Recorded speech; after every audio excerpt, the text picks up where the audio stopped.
So, those 9 out of 10 beats you make feel copy-paste? I mean, you use a different sample, different drums and instruments, but it still comes out sounding very similar. If yes, then today I'll show you 3 tips to start creating unique sampled beats all the time. Starting with the most obvious one, invert your flow. Okay, so everyone has a certain flow to the way they make beats. So my flow is I usually start with a sample and then I add drums. So we're gonna invert my flow and we're gonna start with the drums today. Actually, even Metro Boomin made a video about this, to start with your drums. But people make a mistake with this tip. They only apply it to the bigger things. Well, you can literally apply it to anything. So for example, if I'm gonna be making my drums, I usually start with my kick and then I add my snares and then I add hi-hats. So why not invert that? So I'm gonna start with this hi-hat and an open hat pattern.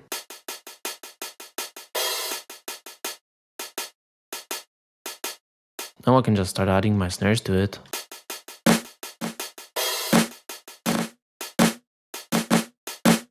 So notice like those small snare rolls I did here. Like I usually wouldn't even think of doing this. So lastly, I'm just gonna add my kick and here's our drum pattern.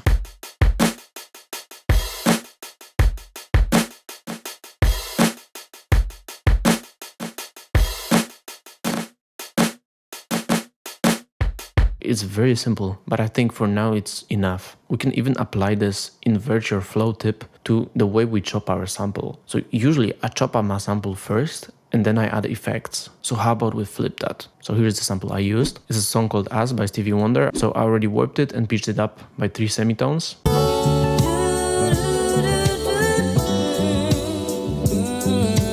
So let me just start adding my processing to it. So I'll just start processing with the usual way I do it, which is just cut out the high end and the low end.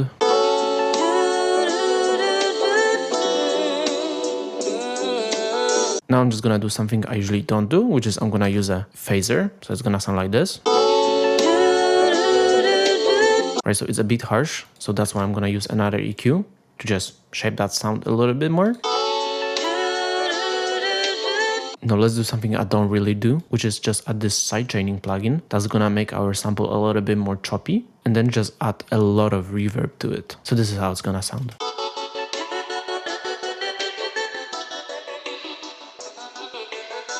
So once I've done all that processing, I'll just go ahead and chop up my sample and here's what I came up with.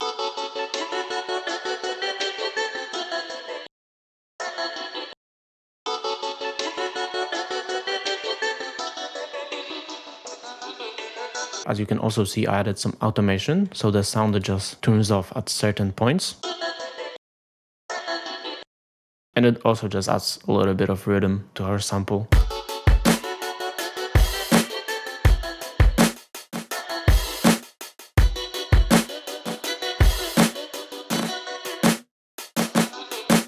So sampling is hard. I mean, when I was starting out just 2 years ago, I felt so lost, but I still fell in love with making music. So if you feel like you have no one to share your music with, to get feedback from and improve with, then check out Sample Academy. You will get there tons of resources to improve your skills, but most importantly, you will get access to the community and my help, which means that when you are stuck on your next beat, you can just hit me up and I'll help you. So Sample Academy, it's currently on its pre-sale, so go check it out right now, first link in the description. So next tip is do stupid stuff. So I just want to quickly point out that innovation is just dumb stuff executed well. Let me actually explain this in Paint. So we've got this graph right here. So this graph is how people think it should look. Here we've got a beginner, somebody who doesn't know a lot about producing. And here we got somebody experienced, somebody who knows a lot about producing. And here is the amount of dumb stuff they do. So at the bottom there is no dumb stuff, and at the top there is a lot of dumb stuff. So people think that when you are a beginner and you don't know a lot about music production, they basically think that you will do a lot of dumb stuff, which is the truth, right? But they think that as you get more experience, so as your experience goes up, right, you will start doing less dumb stuff. So it basically looks like this. The more experienced you are, the less dumb stuff you will be doing, right? And this is simply not the truth. Right, so let me show you this graph. And this graph is actually how it should look. So, okay, again, we got a beginner and we got somebody experienced, right? And we got no dumb stuff and we got a lot of dumb stuff, right? So as somebody is a beginner, they will do a lot of dumb stuff.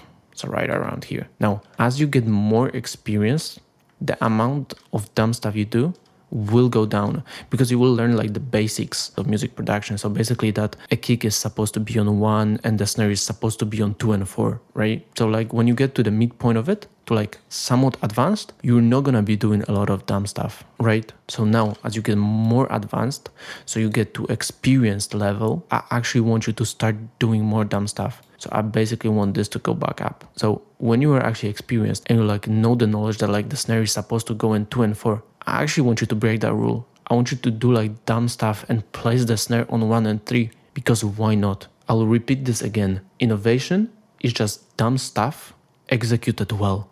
Okay, with all that behind us, let me actually show you something dumb that I did. So basically we have this kick right here and it sounds like this. It's not the worst, but it's not the best. So what I'm actually gonna do is I'm gonna put a clipper on it and then I'm gonna put another clipper on that and then I'm gonna put a compressor on it and then I'm gonna put a EQ on it that's gonna boost the high end and then I'm gonna put another analog clip and then I'll put another compressor, right? I just want you to notice how dumb that is. I put 3 clippers and 2 compressors on a single kick, but I just want you to listen to it. So here's before and here's the kick after all that. Right now, let me play you this with the sample. So here is the normal kick.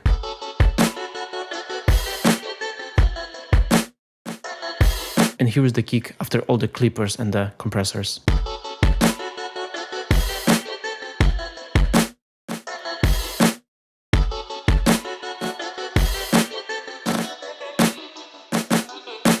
It's sort of dumb to like put 3 clippers and 2 compressors on 1 kick, but if it works, then it works. It doesn't matter. So the third and the last tip is just limit yourself. So basically right here in this beat, I just limited myself to using 3 tracks. I just used a sample, drums and a bass. And basically if you limit yourself, that's just gonna force you to get the most out of every single sound you have. So overall, the individual parts are just gonna shine more. So after I did some arrangements, here's how the final beat sounds.